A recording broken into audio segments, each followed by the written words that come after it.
เพราะว่าเพิ่งทำการปฏิบัติธรรมที่นั่น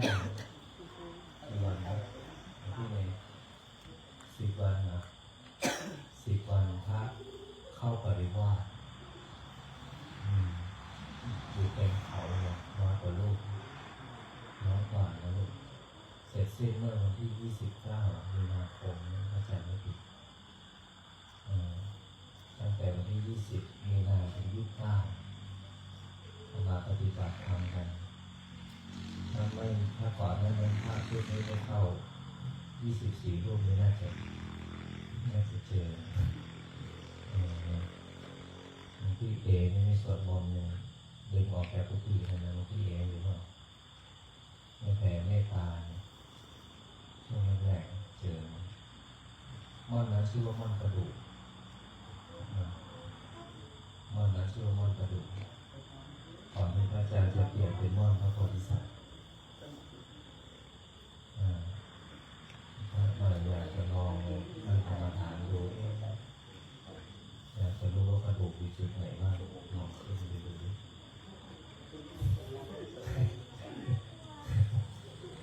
ลองดูคือเราไม่ใช่ไปลองดีแต่เราลองจิตนะอย่างน้อยเรามีศีลมีธรรมมีบุญให้กับที่ตรงนั้นเนี่ยในขณะที่เรานั่งภาวนาอยู่กับพุทโธพุทโธพุทโธพุทโธพุทโธพุทโธพุทโธพุทโธเนี่ยความสว่างของเราเนี่ยมันแผ่ออกกำลังจิตของเรามันแผ่ออก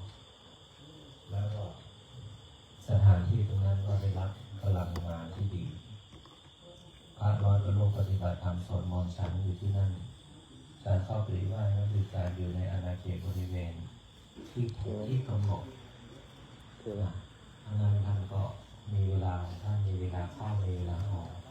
แต่ท่านไม่ต้องจำวัดอยู่ในอาณาเขตบริเวณที่กำหนดอย่างพี่เนเป็นอาจารย์กรรมแล้วเป็นลูกกรรมไม่ได้เข้าใช่ไหมลูกถ้าเข้านี้เราต้องออกไม่ได้ในเวลาที่เขากำหนดต้องเข้าในเวลากำหนดเขาเรียกว่าอาจารย์ทำในลูกกรรมเป็นครั้งแรกของวัดป่าพุทธชินวงศ์ที่ได้กำหนดให้เข้าปริวาสกรรมซึ่งเป็นข้อที่ไหนมันใหญ่ไว้ทำไมถึงเข้าปริวาสกรรมเพราะว่าชำระศีลเราได้ปรงอาบัติไหมเนี่ยปรงทุกวันไหมปรงไหมหลวงพี่บอยได้เอกสารไหมในโทรถามมาไกลในวันชี้ที่พระอาจารย์ฝากแจกตั้งแต่วันแรกนี่ชี้เอกสารที่ให้พรได้หรือยังปรงพิจารณาหารได้ยังปรงอาบัติได้ยังจบกันไม่เป็นไรพอหลวงพี่บอยอาจจะทำทุกวันว่าถามชี้เอกสารที่มาไกลพระอาจารย์ให้ปิ๊งมาจริงก็ต้องแจ้งอาจารย์ไม่มีเวลาลงมาแต่วันแรกอาจารย์ก็ฝากเลยเดี๋ยวไม่รู้ว่าจะแจกยังไงก็จะมีคำให้พรพิจารณาหารแล้วก็ปรงอาบัติแล้วเราต้องปรงก่อนหลังทำวัดเช้าเนี่ยต้องปรงที่เช้าหลังทำวัดเย็นก็ปรงที่เย็นก่อนนอนต้องปรงอาบัติทุกวันแล้วพระที่เข้าปริวาสกรรมเนี่ยท่านก็มาชำระศีลของตนเองก็มาชำระศีลให้บริสุทธิ์นั้นบนม่อนอย่างนั้นจริงเขาที่สว่างมากสว่างด้วยกำลังบุญสว่างด้วยกำลังศีลก่อนที่พระอาจารย์ยังไม่ทำอะไรภูเขาลูกนี้ก็มืดอึมครึมหมดแม้กระทั่งการที่ไปตัดต้นไม้บนม่อนพระโพธิสัตว์หรือม่อนกระดูกตอนนั้นพระอาจารย์ทำถนนรอบเขาแล้วก็ทำถนนบนเขาแต่พระอาจารย์ไม่ได้อยู่วัดนะพระอาจารย์อยู่กรุงเทพอยู่คนงานก็ทำถนนหนทางแต่ก็ตอนขึ้นไปคนงานก็ไม่ได้มีอะไรแต่ถึงเวลานั้นอาจจะไปทำสถานที่ที่เขาอยู่อาศัยปรากฏว่าแคมป์คนงานเนี่ยลมพัดพังหมดเลย แล้วก็เอ่อเต็นท์ตอนนั้นยังไม่มีโรงทานยังไม่มีศาลาเป็นเต็นท์หมดเลย10 กว่าหลังปลิวหมดปลิวแบบพลิกเลยนะแล้วก็คนงานก็ฝันว่าเองทำบ้านข้าก็ทำบ้านเองขนาดนั้นเลยอาจารย์ต้องทำพิธีบอกกล่าวเขานั่นที่บำเพ็ญทุกที่ที่เราอยู่อาศัยเนี่ยมันมีเจ้าของใช่ไหมลูกและที่เรานั่งที่เราสวดมนต์หรือว่าที่ทุกที่เนี่ยมันมีเจ้าของเดิมเจ้าของเดิมก็หลายภพหลายชาติหลายเจ้าของบางเจ้าของก็ตายทับซ้อนกันอยู่อย่างนั้นแหละอย่างม่อนกระดูกเนี่ยสมัยก่อนชาวบ้านเขาบอกว่าที่ตรงนี้เป็นที่เก็บกระดูกชาวบ้านก็เล่าขานกันว่าด้านบนมีกระดูกเนี่ยชาวบ้านเห็นกองกระดูกเขาจึงได้ขนานนามว่าม่อนกระดูกพระอาจารย์ก็เป็นเด็กก็ไม่ได้เพราะปัจจุบันก็สภาพมันก็จะหายไปตามกาลวันเวลาก็เปลี่ยนจากม่อนกระดูกฟังแล้วมันน่ากลัวก็เลยเป็นม่อนพระโพธิสัตว์ฟังแล้วดูดีใครบำเพ็ญม่อนนั้นเป็นพระโพธิสัตว์หมดใครจะรู้อย่างเราเนี่ยบำเพ็ญอยู่ที่นั่นนะใช่ไหมลุงการบำเพ็ญบารมีเนี่ยพวกเราเนี่ยมีการสะสมมาถ้าพวกเราไม่สะสมมาไม่บำเพ็ญมาไม่เคยทำไม่เคยมีไม่เคยได้ไม่มีโอกาสหรอกใครจะไปรู้ว่าพวกเราบางคนอาจจะเคยใช้ชีวิตอยู่ที่นั่นกลับมาเราเคยไปสถานที่ไหนไหมที่มีความรู้สึกว่าคับคล้ายคับคามีความรู้สึกว่าสถานที่แห่งนี้มันทำไมมักคุ้นเคยจังและสถานที่แห่งนี้เข้ามาแล้วมันรู้สึกว่าเคยได้ใช้ชีวิตอยู่ตรงนี้เงี้ยและแม้กระทั่งการที่เราไปในสถานที่ใดเราอาจจะมีความรู้สึกว่าที่ตรงนั้นตรงนี้มันมีอะไรบางอย่างเงี้ยเพราะนั้นสถานที่แต่ละสถานที่ถ้าเราไม่มีเหตุตรงนั้นเราก็ไม่มีโอกาสที่จะได้ไปเหมือนการที่พวกเรามาบวชอยู่ที่นี่เหมือนกันใช่ไหมลูกเราอยู่ต่างจังหวัดอยู่กรุงเทพอยู่นครปฐมอยู่หลายๆจังหวัดถ้าพ่อแม่ไม่เคยมาถ้าพวกเราไม่ตามพ่อแม่มาถ้าพวกเราไม่มีใจที่อยากจะมาไม่มีหรอกครับที่จะมานั่งแบบนี้ไม่มีหรอกที่จะมาอยู่แบบนี้เป็นวันๆนะลูกนั่นหมายถึงว่าพวกเราเนี่ยได้ถูกกำหนดไว้พระอาจารย์ยังตั้งจิตอธิษฐานอยู่ตลอดเวลาว่าใครจะมาใครจะอยู่ก็ขอให้ท่านเลือกไม่ใช่พระอาจารย์เลือกนะใครจะมาใครจะอยู่ก็ขอให้สิ่งศักดิ์สิทธิ์สถานที่เลือกคนเห็นไหมลูกนั่นพวกเราเนี่ยก็ต้องเคยทำเคยมีเคยใช้ชีวิตอยู่ตรงที่เลือกคนถึงได้มีโอกาสได้ทำคืนนี้ก็เป็นอีกค่ำคืนหนึ่งที่เราได้มีโอกาสได้มาพบกันก็ตั้งใจว่าทุกคืนไม่มีอะไรก็จะมาสวดมนต์มาพบปะพูดคุยวันละเล็กวันละน้อยเป็นธรรมะบรรยายพูดคุยพบปะกับลูกๆทุกรูปนะแต่ถ้าช่วงเช้าช่วงบ่ายช่วงเย็นไม่มีเวลาเพราะทำหน้าที่หลายอย่างเนาะอันนั้นวันหนึ่งพระอาจารย์ก็ทำหลายสิ่งเหมือนพวกเราอยู่ด้วยกันพระใหม่ก็เริ่มจะคุ้นเคยแล้วตื่นเช้ามาสวดมนต์ทำวัดเช้าตักบาตรสวดมนต์รอเวลาฉันนะฉันเสร็จไม่มีอะไรก็มาช่วยกันทำงานช่วงเย็นมีอะไรก็สวดมนต์กลางคืนก็กรวดน้ำก่อนนอนเนี่ยชีวิตพระก็จะอยู่แบบนี้นะครับไม่ยุ่งกับใครไม่ทำให้ชีวิตยุ่งยากแล้วก็ไม่ต้องคิดมากถ้าเราเป็นผู้นำอันนี้ก็หลายเรื่องเข้ามาหน่อยแต่ถ้าเราเป็นผู้ตามก็ไม่ต้องทำอะไร คำว่าไม่ต้องทำอะไรไม่ใช่ว่าอยู่ไปวันๆนะที่นี่ไม่มีใครอยู่ไปวันๆทุกรูปหลวงพี่ทุกรูปต้องทำหน้าที่พระอาจารย์นึงบอกว่ารู้หน้าที่ทำหน้าที่ไม่ก้าวไก่หน้าที่ไม่ทำเกินหน้าที่และรับผิดชอบต่อหน้าที่เนี่ยถ้าหลวงพี่อยู่ด้วยกันหลวงพี่ก็จะมีความมักคุ้นละคุ้นเคยละส่วนสมณเณรนะสมณเณรก็อาจจะยังคิดอะไรไม่ได้มากหรืออาจจะคิดมากกว่าหลวงพี่ก็ได้แต่ตอนนี้คิดถึงบ้านหรือยัง ฮะคิดถึงบ้านไหมมันมีสองฝั่งแล้วทีนี้มีสองฝั่งละคิดแล้วไม่คิด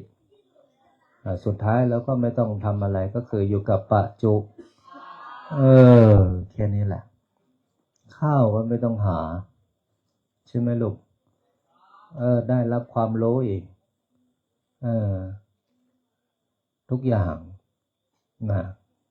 ได้รับความสะดวกสบาย ถ้าเราไปเที่ยวไปเล่นไปกินไปนอนอยู่กับโลกภายนอกนะคนที่เป็นห่วงก็คือใครลูกพ่อแม่ตอนนี้พ่อแม่หายห่วงเลยอยู่วัดใช่ไหมลูก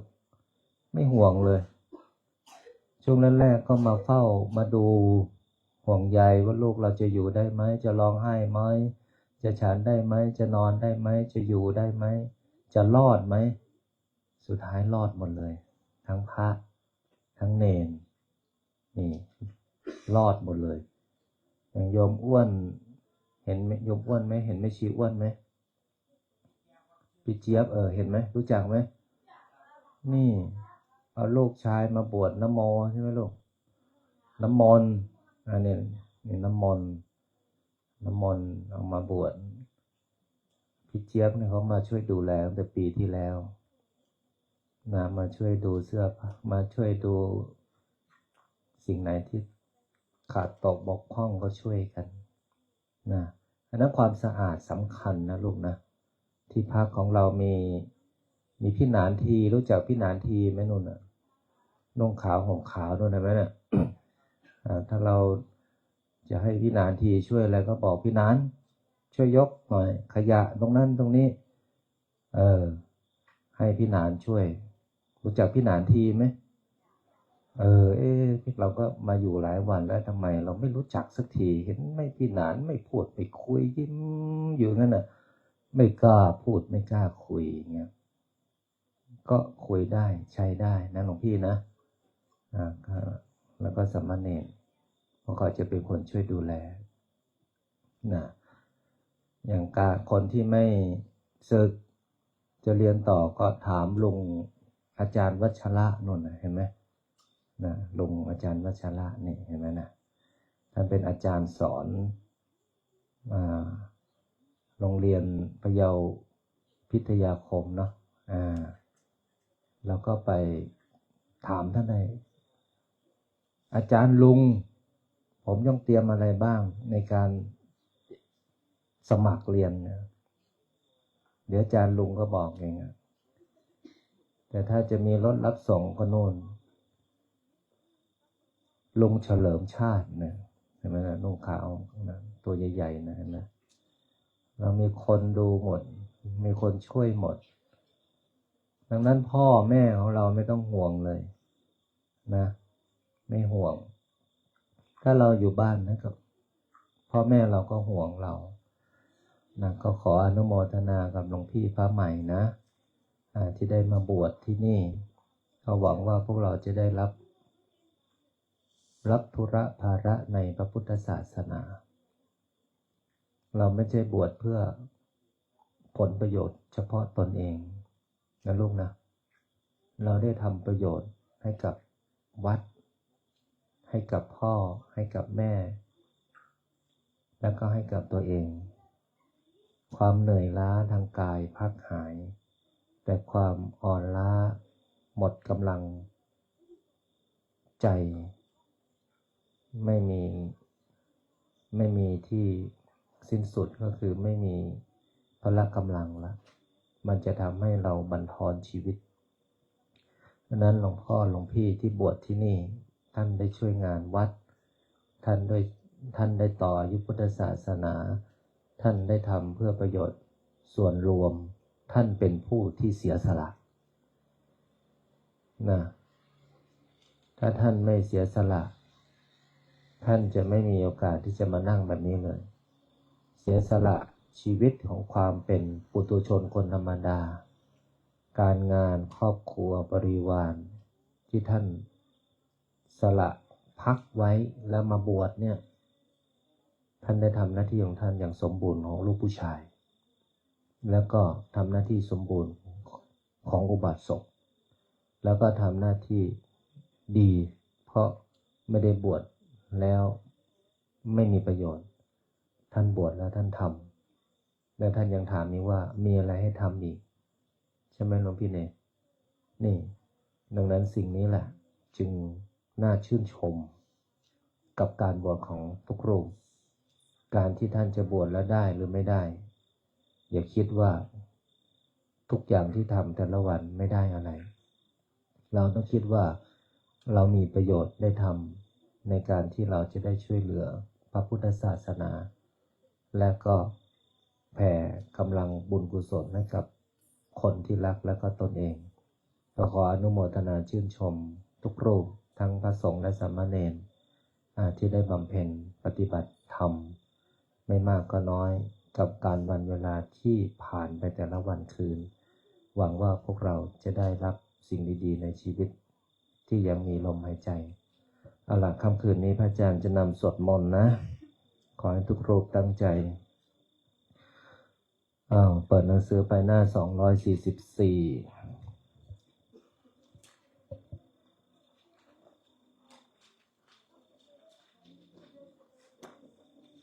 ตั้งใจลูกไม่พูดไม่คุยกันนะตอนนี้เวลา 19:55 นาทีนะจริงเวลาพระอาจารย์นำสวดมนต์จะอยู่ในเวลา 1 ทุ่มถึง 2 ทุ่มแต่ว่าพระอาจารย์นำเวลาของพระอาจารย์ 1 ทุ่มมาพบปะพวกเราสัก30 นาทีในการพูดคุยแล้วก็นำสวดมนต์ก็ไม่ได้นานไม่ได้มากกับเวลาที่พระอาจารย์ทำทุกคืนพุทธังชีวิตังเมปุญเชมิธัมมังชีวิตังเมปุญเชมิสังฆังชีวิตังเมปุญเชมิพุทธังธัมมังวันทามิสังฆังวันทามิโคอุปัชฌาย์อาจาริยะโกนังวันทามิมาตาปิโตโกนังวันทามิพันไตรสิกขาโกนังวันทามินะโมตัสสะภะคะวะโตอะระหะโต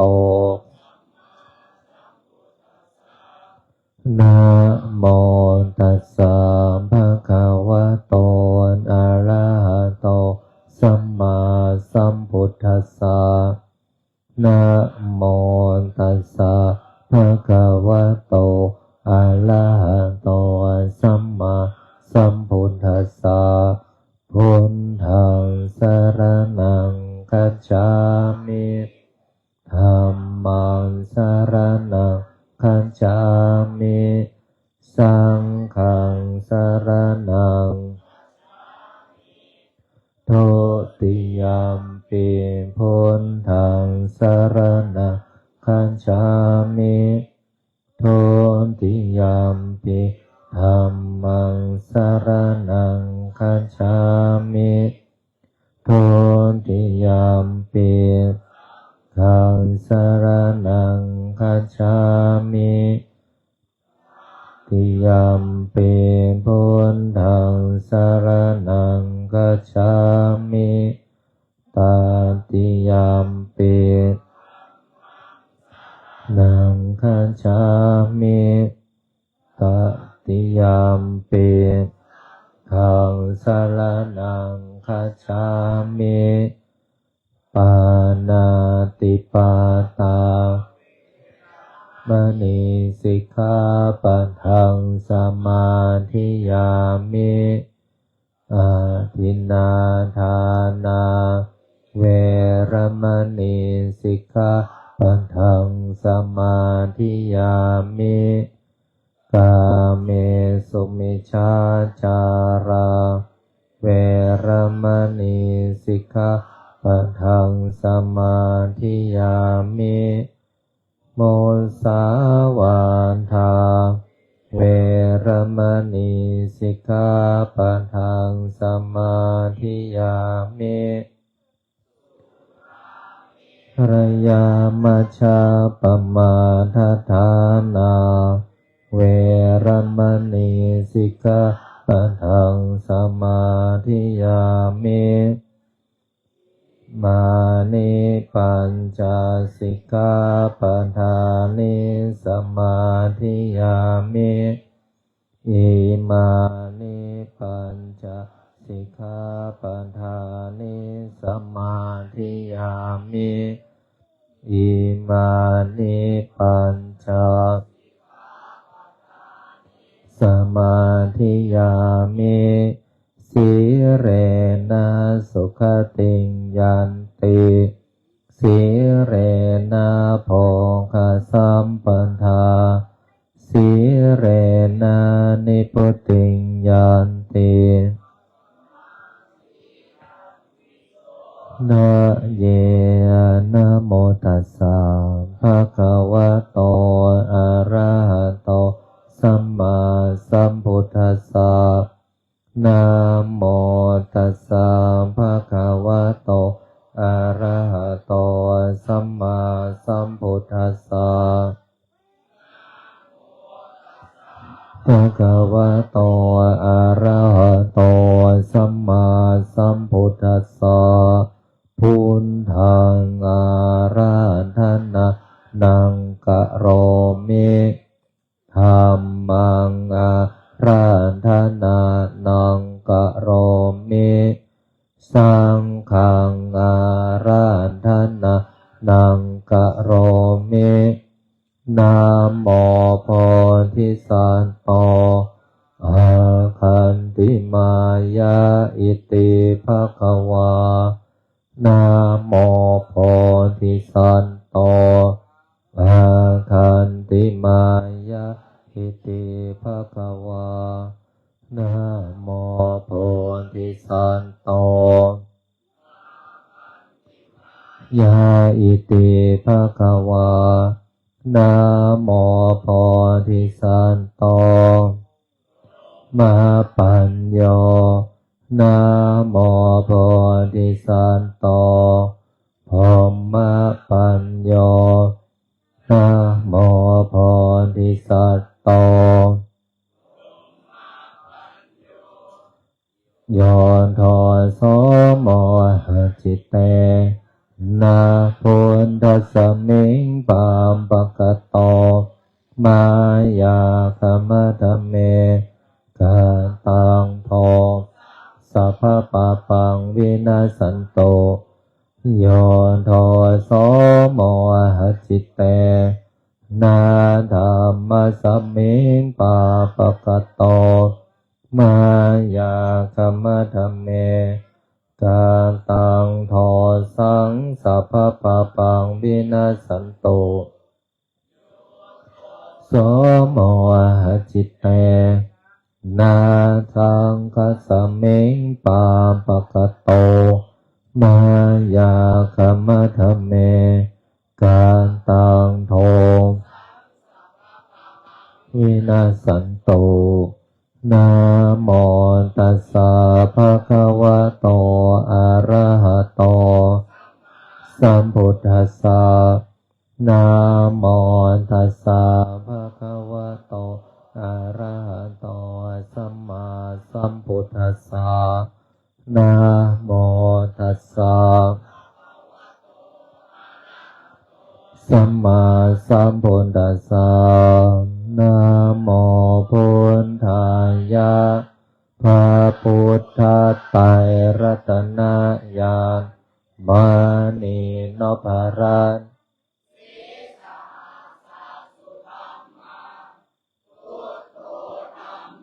สังโฆญาณถาพุทธโมนะพุทธบูชาธรรมบูชาสังฆอังคีทานังวารังคันทังสิวาริจมหาเถรังอาหังวันทามิทุระโตอาหังวันทามิทาตุโยอาหังวันทามิสัพพโสพุทธธรรมสังฆปุญเชมินะโมพุทธายะพระพุทธไตรรัตนญาณมณีนพรัตน์เสสหัสสะสุธรรมาพุทโธธัมโมสังโฆญาณถาพุทธโมนะพุทธบูชาธรรมบูชาอาคีทานังวารังคันทังสิวารินจมหาเถรังอาหังวันทามิทุระโตอาหังวันทามิทาตุโยอาหังวันทามิสัพพโสพุทธเชมินะโมพุทธายะพระพุทธไตรรัตนญาณมณีนพรัตน์เสสหัสสะสุธรรมาพุทโธธัมโมสังโฆญาณถาพุทธโมนะพุทธบูชาธรรมบูชาสังฆอังคีทานังวารังคันทังสิวาริจมหาเถรังอาหังวันทามิทุระโตทามิทาตุโยอาหังวันทามิสัพพโสพุทธธรรมสังฆปุญเชมินะโมพุทธายะพระพุทธไตรรัตนญาณมณีนพรัตน์เสสหัสสะสุธรรมาพุทโธธัมโมสังโฆญาณถาพุทธโมนะพุทธบูชาธรรมบูชาสังฆอาคีทานังวารังคันทังสิวาริจมหาเถรังอาหังวันทามิทุระโตอาหังวันทามิทาตุโยอาหังวันทามิสัพพโสพุทธธัมมสังฆปุญเชมินะโมพุทธายะพระพุทธไตรรัตนญาณมณีนพรัตน์เสสหัสสะสุธรรมาพุทโธธัมโมสังโฆยะถาพุทธโมนะพุทธบูชาธรรมบูชาสังฆอาคีทานังวารังคันทังสิวาริจมหาเถรังอาหังวันทามิทุระโตอาหังวันทามิทาตุโยอาหังวันทามิสัพพโส พุทธธัมมสังฆะนะโมพุทธายะพระพุทธไตรรัตนญาณมานีนพรัตน์เสสหัสสะสุธรรมาพุทโธธัมโมสังโฆยะถาพุทโมนะพุทธบูชาธัมมบูชาสังอาคิทานังวะรังคันทังสิวะริจมหาเถรังอาหังวันทาเมธุระโตอาหังวันทาเมธาตุโยอาหังวันทาเมสัพพโสพุทธธัมมสังฆปุญเชมินะโมพุทธายะพระพุทธไตรรัตนญาณมานีนพรัตน์เสสหัสสะสุธรรมาพุทโธธัมโม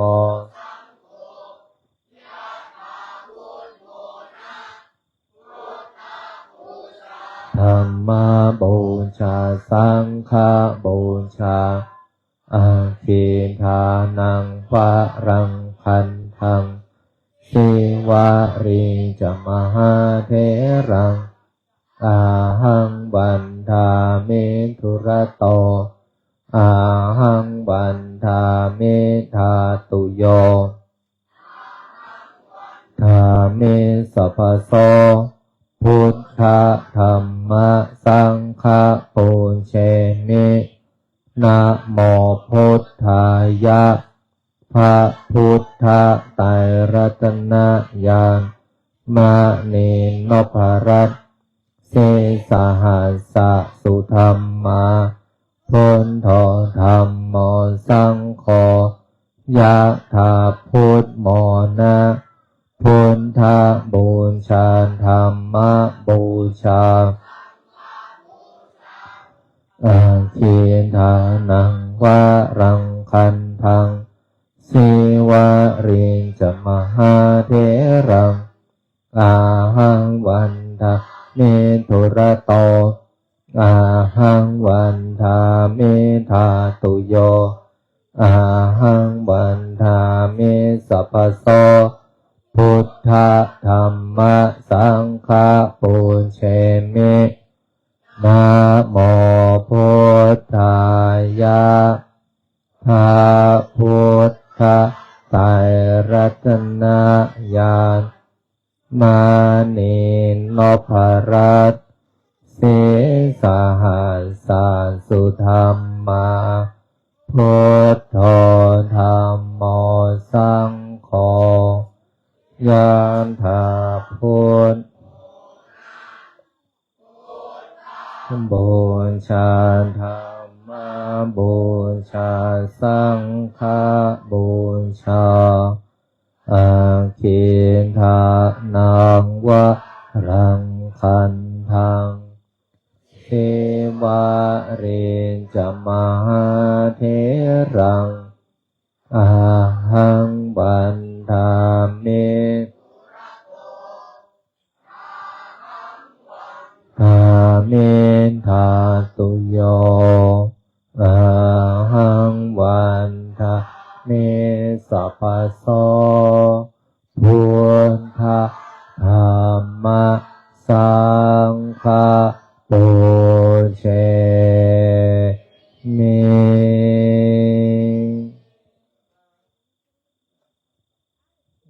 เข้าสู่การทำสมาธิเท้าขวาทับเท้าซ้ายสามเณรทุกรูปถ้าใครตั้งใจวันสุดท้ายจะมีรางวัลใครไม่ตั้งใจก็จะได้รับผลของการกระทำ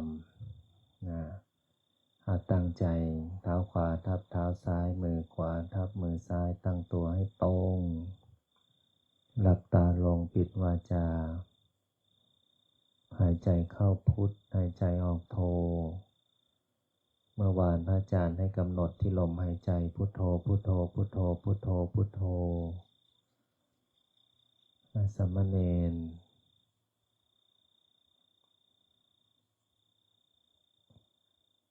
ตั้งใจดีทุกรูป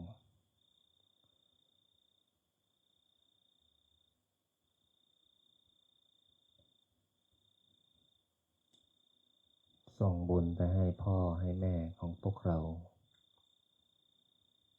ถ้าเราตั้งใจชีวิตเราก็ดีเพราะเรามาบวชแล้วในระยะเวลาน้อยนิดมาตั้งใจบวชถวายเป็นพระราชกุศลเป็นสมเด็จพระนิธิถาธิราชเจ้ากรมสมเด็จพระเทพรัตนราชสุดาสยามบรมราชกุมารีเราตั้งใจอุทิศบุญนี้เพื่ออุทิศถวาย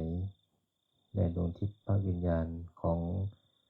สมเด็จพระนางเจ้าสิริกิติ์พระบรมราชินีนาถพระบรมราชชนนีพันปีหลวงเราอย่าลืมอุดมการณ์เราอย่าทิ้งความตั้งใจถ้าเราทิ้งความอุดมการณ์เราก็บวชสักเล่นๆบวชแล้วไม่ได้อะไรจากการบวชแต่ถ้าเราไม่ทิ้งอุดมการณ์ว่าเราตั้งใจมาบวชนะมีวัตถุประสงค์แบบนี้นะแล้วเราก็บวชเป็นพระสำเร็จแล้วเป็นเณรสำเร็จแล้วแล้วเราก็ตั้งใจทำทุกกิจกรรมตั้งแต่ตื่นเช้าจนถึงเวลาจำวัดคือนอนเนี่ยแล้วเราก็มีบุญให้กับพ่อกับแม่ของพวกเราส่งบุญให้กับท่านก่อนนอนในยามที่เรายังเป็นพระในยามที่เรายังเป็นเณรถ้าเราหมดความเป็นพระหมดความเป็นเณรเราก็ยังมีบุญเหลืออยู่จากการที่เราได้ปฏิบัติธรรมบุญนี่แหละจะเป็นเครื่องช่วยเหลือเราในยามที่เราเป็นคนธรรมดาก็คือเป็นฆราวาสหรือว่าเป็นปุถุชนคนธรรมดาเหมือนเราที่ก่อนมาบวชแต่ว่าก่อนบวชนั้นเราก็เป็นคนธรรมดาก็จริงอยู่แต่ว่าเราเข้ามาบวชแล้วความธรรมดานั้นหายไปก็คือความเป็นพระความเป็นเณรที่ไม่ธรรมดาเพราะว่าพวกเรานั้นอยู่กับมนต์อยู่กับบุญถ้าเป็นพระไม่สวดมนต์ก็ไม่ใช่พระตามที่พระอาจารย์เคยพูดถ้าเป็นเณรไม่สวดมนต์ก็ไม่ใช่เณรถ้าเป็นพระไม่มีมนต์ก็ไม่ใช่พระอีกละถ้าเป็นเณรไม่มีมนต์ก็ไม่ใช่เป็นเณรที่ดีอีกละดังนั้นเป็นพระต้องมีมนต์สวดมนต์ปฏิบัติธรรมมีศีลมีธรรมมีบุญมีมนต์แล้วก็ทำหน้าที่ของความเป็นพระเป็นเณรให้ดีคนที่มาบวชที่นี่ต้องรู้ดีรู้ชั่วรู้ตัวรู้ตนรู้บุญรู้บาปรู้บุญคุณรู้กตัญญูแล้วก็รู้ปัจจุบันถ้าเราจำได้ในสิ่งที่พระอาจารย์สอนก้าวรู้ชีวิตดีคืนนี้นำไปใช้ดูนำไปทบทวนดูว่าเรามีดีอะไรบางครั้งเราไม่เคยพิจารณาตัวเองตั้งแต่เกิดมาจนถึงเวลานี้เรามีดีอะไรลองคิดดูนะแล้วในชีวิตของเราเคยทำชั่วอะไรไปบ้างถ้าเรารู้ดีรู้ชั่วเราก็จะรู้ตัวรู้ตนรู้ตัวก็คือในสิ่งที่เรากำลังเป็นอยู่รู้ตนก็คือตักเตือนบอกกล่าวตนเองได้ในสิ่งที่ดีและในสิ่งที่มันไม่ดีและก็เมื่อเรารู้ตัวรู้ตนเราก็รู้บุญว่าในสิ่งที่เราบวชพระเนี่ยเขาบอกว่าบุญมากนะได้บวชเนี่ยเขาบอกว่าเราเกิดมาเป็นผู้ชายนี่ได้บุญมากนะเพราะเรามีโอกาสได้บวช เขาบอกว่าเราเกิดมาเป็นผู้ชายพบพระพุทธศาสนาเรามีบุญมากนะดังนั้นถ้าเราไม่เคยพิจารณาเราก็ไม่รู้อีกว่าบุญคืออะไรอย่างลูกๆสามเณรที่สวดมนต์ก็สวดมนต์ได้ทุกรูปแต่จะมีสามเณรรูปไหนที่สวดมนต์แล้วมีความสุขถ้าเนรสวดมนต์แล้วมีความสุขเนี่ยพ่อแม่ก็มีความสุขเหมือนที่พระอาจารย์พูดเมื่อคืนเพราะเนรมีบุญให้พ่อให้แม่แล้วก็เนรก็ไม่ทำบาปเพราะเราเป็นพระเป็นเนรแล้วเราจะไปฆ่าสัตว์ตัดชีวิตเราจะไปลักของเพื่อนก็ไม่ได้เราจะผิดลูกผิดเมียแย่งเมียชาวบ้านก็ไม่ได้พูดเท็จก็ไม่ได้พูดคำหยาบก็ไม่ได้จะด่าคนนั้นจะว่าคนนี้ติฉินนินทาคนนี้คนนั้นไม่ได้แล้วจะดื่มสุราเมลัยก็ไม่ได้แล้วถ้าบวชเป็นพระเป็นเนรยังดื่มสุราก็ไม่ใช่พระยังเมาอยู่ก็ไม่ใช่พระถ้าเป็นพระเป็นเนรยังไปฆ่าสัตว์ตัดชีวิตก็ไม่ใช่พระเพราะพระนี่ต้องมีเมตตาเพราะเนรต้องมีเมตตาถ้าบวชแล้วยังไปส่องเขียดอยู่ยังไปฆ่ากบอยู่ไปฆ่าเขียดส่องนกยิงปลาทอดแหเนี่ยไม่ได้ลูกทำไม่ได้ดังนั้นเราเป็นพระไปทำแบบนั้นไม่ได้ละไปลักเล็กขโมยน้อยก็ไม่ได้ละเราต้องรู้ว่าสิ่งนี้มันเป็นบาปแล้วเราก็ต้องรู้บุญคุณอีกแหละวัดม่อนพญานาคจัดบวชแล้วเราได้เข้ามาบวชที่วัดนี้ต่อไปวัดนี้เขาทำอะไรเขามีปฏิบัติธรรมเราก็เอาอาหารมานะเอาสิ่งของมาถวายนะมาช่วยกันนะมาดูแลกันนะมารักษากันนะเราไม่ลืมบุญคุณที่เราเคยได้มาบวชที่นี่และเราก็รู้กตัญญูของพ่อของแม่ที่มีอะไรที่มีเราถ้าไม่มีพ่อไม่มีแม่ก็ไม่มีเราดังนั้นเราต้องรู้บุญคุณสำคัญนะลูกนะบุญคุณกตัญญูเนี่ยเราต้องกตัญญูต่อพ่อแม่ต่อครูบาอาจารย์และสิ่งสุดท้ายก็คือรู้ปัจจุบันถ้าพระรูปไหนปฏิบัติได้อยู่กับปัจจุบันได้เนี่ยท่านจะมีความสุขของความเป็นพระมากนะลูกนะขอให้ลูกทุกรูปมีความสุขในขณะปัจจุบันนี้ขออนุโมทนาบุญ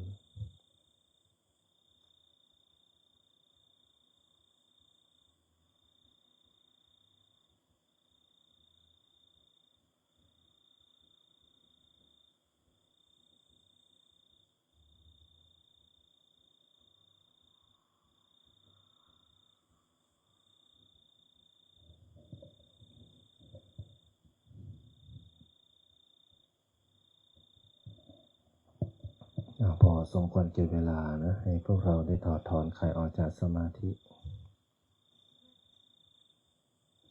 เวลาเรา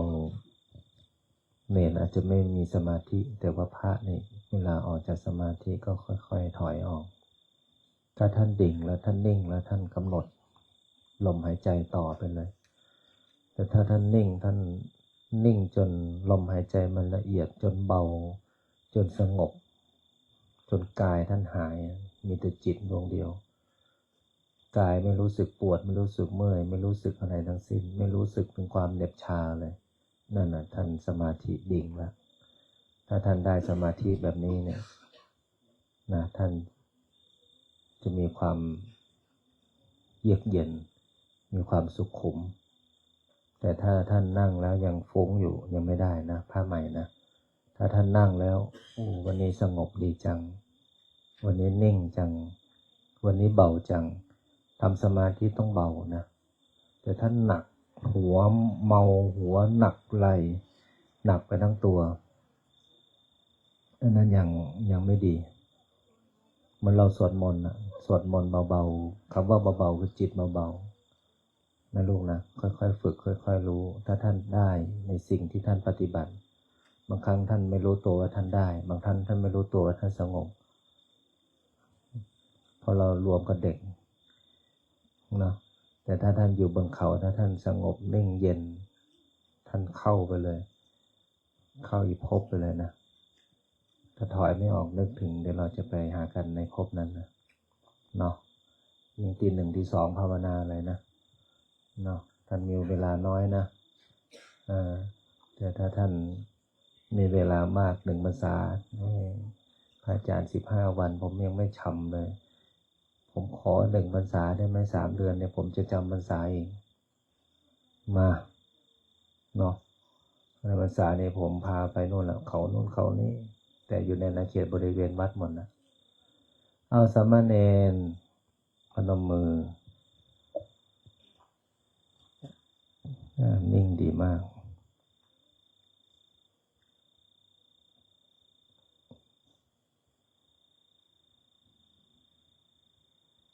ตั้งนะโมพร้อมกันนะโมตัสสะภะคะวะโตอะระหะโตสัมมาสัมพุทธัสสะนะโมตัสสะภะคะวะโตอะระหะโต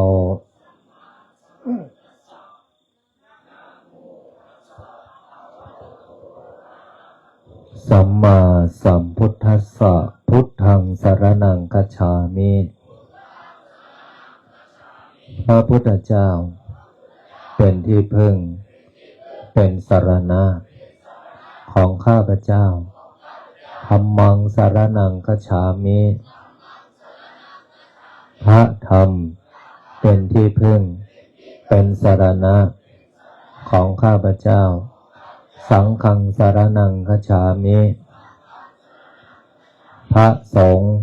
เป็นที่พึ่งเป็นสรณะของข้าพเจ้าสิทธัตโถอะสโมโลเกพระพุทธเจ้าอันมีพระนามว่าสิทธัตถะพระพุทธเจ้าไม่มีผู้อื่นผู้ใดเสมอเปรียบในโลกนะโมโพธิสัตว์โตอาคันติมายะอิติภควาสิริวิชโยนะโมพุทธายะอิมินาสตะปุญเยนะ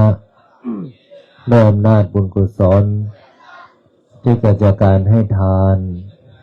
รักษาศีลปฏิบัติธรรมสวดมนต์บทมหาจักรพรรดิทำสมาธิ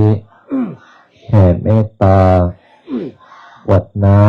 ำบทพลิกชีวิตในค่ำคืนนี้ขอน้อมถวายเป็นพุทธบูชาธรรมบูชาสังฆบูชาและขอน้อมถวายแด่ครูบาอาจารย์อันมีหลวงปู่ทวดสมเด็จพระพุทธาจารย์โตพรหมรังสีครูบาเจ้าศรีวิชัย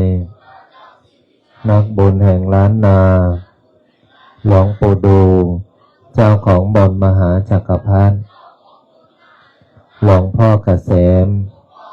หลวงพ่อคูณหลวงพ่อเจ้าประคุณสมเด็จพระพุทธชินวงศ์สมศักดิ์อุปสมะมหาเถระองค์อดีตเจ้าวาดวัดพิชัยญาณทุกโรมและหลวงตามาเป็นที่สุดและขออุทิศน้อมถวายเป็นพระราชกุศลแด่ดวงทิพย์วิญญาณของอดีตบุรพามหากษัตริย์ไทยทุกพระองค์ทุกสมัยและขอน้อมถวายเป็นพระราชกุศลแด่พระบาทสมเด็จพระวชิรเกล้าเจ้าอยู่หัวพระบรมวงศานุวงศ์ทุกพระองค์และขออุทิศน้อมถวายเป็นพระราชกุศลแด่ดวงทิพย์วิญญาณของสมเด็จพระนางเจ้าสิริกิติ์พระบรมราชินีนาถพระบรมราชชนนี พันปีหลวงและขออุทิศแด่ดวงวิญญาณของสมเด็จเจ้าพระยาบรมมหาพิชัยญาณพัดบุญนาคเพื่อสร้างวัดพิชัยญาณขอส่วนผลบุญนี้จงสำเร็จแก่บิดามารดาอันมีชื่อว่าบอกชื่อนามสกุลพ่อแม่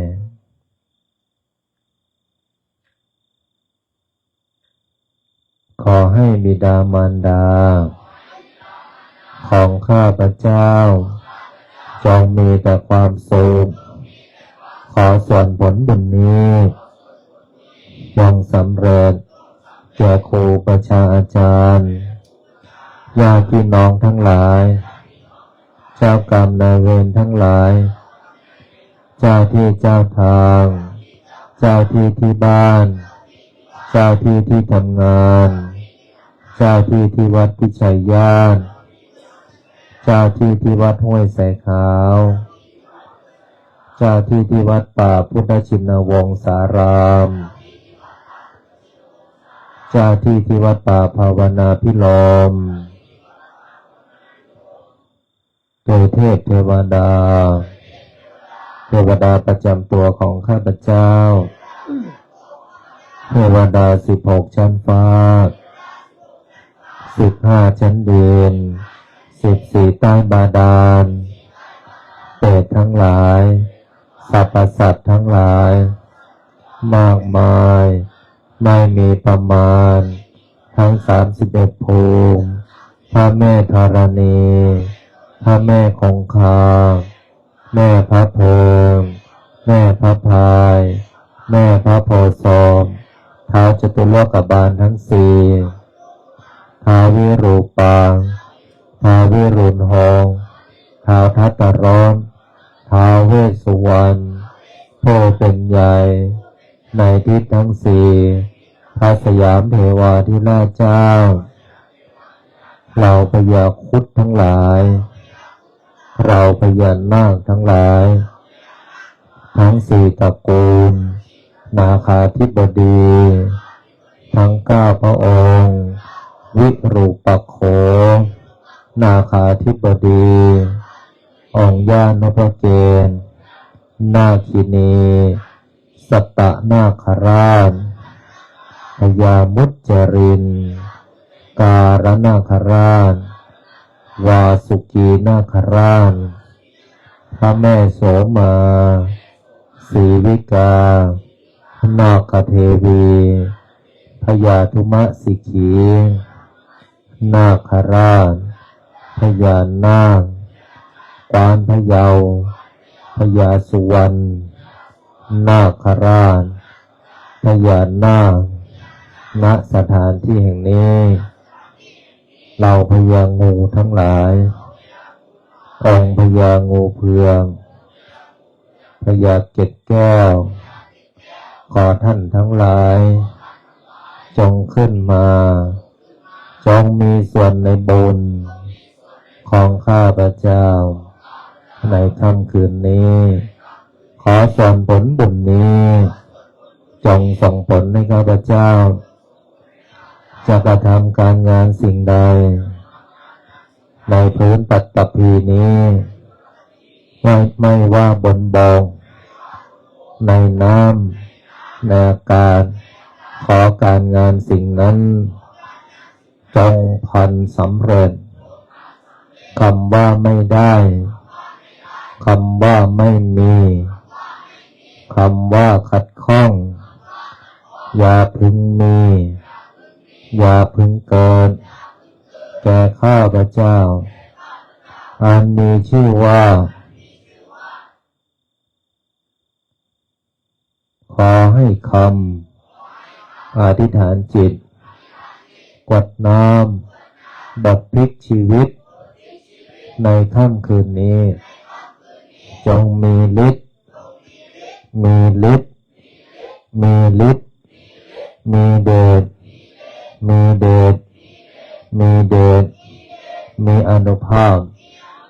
ทันตาเห็น ติดตัวตามข้าพเจ้าไปทุกภพทุกชาติตราบกระทั่งเข้าสู่พระนิพพานนิพพานะปัจจโยโหตุกวดน้ำกวดอิมินาหน้าที่52สมณเณรรูปไหนไม่มีที่กวดน้ำยกมือเราแตะด้านหน้าเอาจับหลังหลวงพี่เลยแตะต่อกันแถวใครแถวมันแถวใครแถวมันนะกิมจิอยู่แถวนี้แถวใครแถวมันห้ามมือหลุดนะห้ามมือหลุดนะหลุดแล้วพลังงานหลุดนะเจออะไรดีคืนนี้ไม่รู้นะเอาแตะกันนะยิเมนะบุญญากาเมนะอุปัชฌายาโคโนตาราอาจาตาปิตาจายาตากาสุริโยจันทิมาราชาคุณาวันตานาราปิชาจาอินทาจาโรกัปปะราชาเทวตายโมมิตามโนสัจจมัจจตาสัตตาโสขิโหนโตบุญญาณิปะกาตานิเมโสกัญจติวิทังเทนตุกิปังภาเปทาวมาตังอิมินาอุติเสนาจากิปะหังสุราเปเจวาตานุปาทานาเจตานาเยสันตาเนหินานาสันตุสัมพันธาเยวายาตาชาโตภะเวโอชุจิตตัง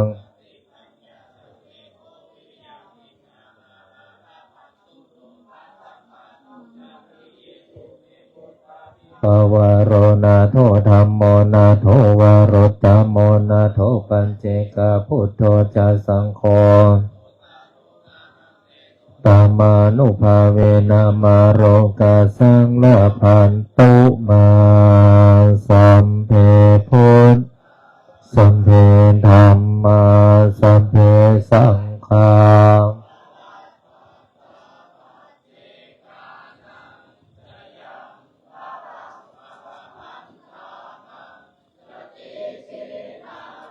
ขันธันธา